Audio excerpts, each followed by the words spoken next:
दोस्तों जेल भेजने वाली पत्नी क्रूर और वो गुजारे भत्ते की हकदार नहीं दोस्तों। और दोस्तों ये जजमेंट आया है पंजाब हरियाणा हाई कोर्ट से दोस्तों, जहां पर एक याचिका की सुनवाई हाई कोर्ट कर रहा था और उस दौरान पत्नी की एफआईआर पर हाई कोर्ट ने यह कहा था कि अगर पत्नी की एफआईआर पर पति जेल जाता है दोस्तों तो यह पत्नी की तरफ से की गई क्रूरता है। और कोर्ट ने कहा है कि ऐसे केस में पत्नी गुजारा भत्ता की पात्र भी नहीं है दोस्तों। जय नमस्कार, मैं एडवोकेट आशीष मिश्रा। लाइक कर दीजिएगा, शेयर कर दीजिएगा, सब्सक्राइब कर दीजिएगा ताकि ये इन्फॉर्मेशन और लोगों को भी मिल सके दोस्तों। साथ में ही अगर आपका कोई सवाल जवाब होता है दोस्तों तो कमेंट में पूछ लीजिएगा, मैं क्लियर कर दूंगा।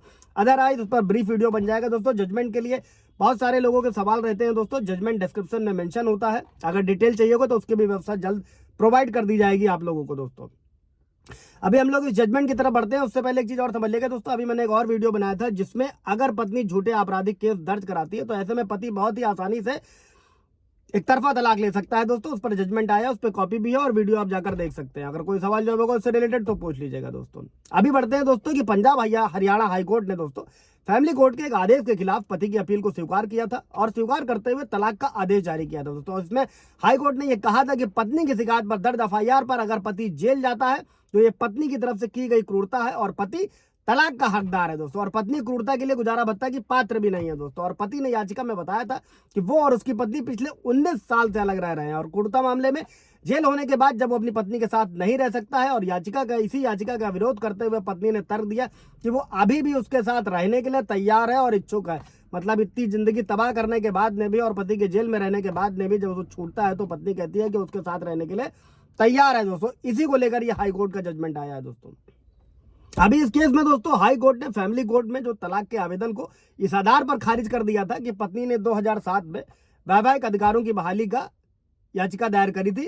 वैवाहिक अधिकारों की बहाली बोलते हैं दोस्तों हिंदू मैरिज एक्ट के सेक्शन 9 में दोस्तों इसी के बाद कोर्ट ने पत्नी के क्रूरता के कृत्य को माफ कर दिया था उस समय दोस्तों। और साथ ही पत्नी के खिलाफ लगाए गए जो क्रूरता के आरोप थे वो चूंकि प्रूफ नहीं हो पाए थे, प्रमाणित नहीं थे, जबकि कोर्ट ने यह नहीं देखा था कि वास्तव में पत्नी की तरफ से ही क्रूरता की गई है। इसी केस में हाईकोर्ट ने कहा कि पति और पत्नी की कोई संपत्ति नहीं है और न्यायालय उन्हें साथ रहने के लिए बाध्य कर सकता है दोस्तों।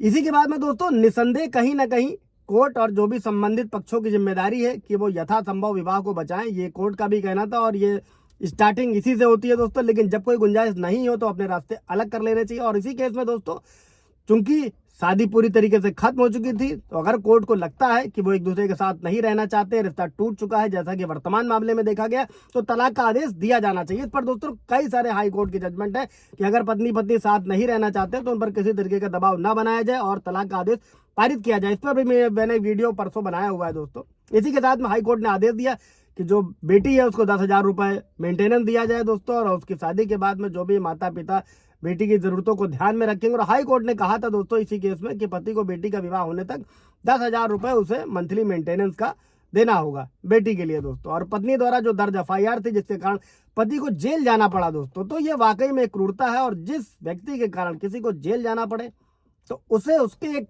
छत के साथ नीचे रहना ये व्यवहारिक रूप से असंभव है दोस्तों, ये हाई कोर्ट ने कहा था। और ऐसे में कोर्ट ये मानती है कि पत्नी ने पति पर क्रूरता की है और क्रूरता करने के चलते पत्नी किसी भी तरीके के स्थायी गुजारे भत्ते की हकदार नहीं है दोस्तों। यहाँ पर पत्नी का मेंटेनेंस खत्म होता है। कोई सवाल जवाब होगा दोस्तों इससे रिलेटेड तो पूछ लीजिएगा। Thank you.